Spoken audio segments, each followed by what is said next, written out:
Are you an artist, an illustrator, a doodler, or maybe someone who just messes around in Procreate?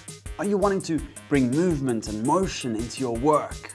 Being able to animate is an amazing skill to have in your tool belt. It's versatile, it's sexy, it's fun. But maybe you don't know what tools to use, what frame rate means, what these file formats are, and what supercomputer you need. Do not fear, I got you.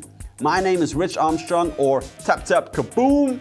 You may know that I love doodling and drawing. You may also know that I love Procreate and my iPad.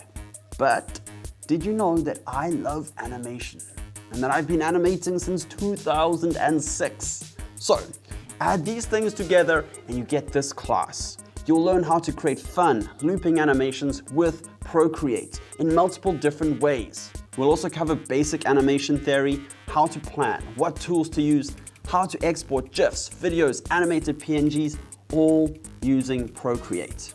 And then at the end, I take you through creating animations from start to finish. So by the end of the class, you'll be able to add life and movement and motion into your work. You'll be able to grab attention and tell stories. You'll be able to wow and amaze your clients. Animation is awesome. And if you want to learn how to do it the fun and easy way in Procreate, come join this class.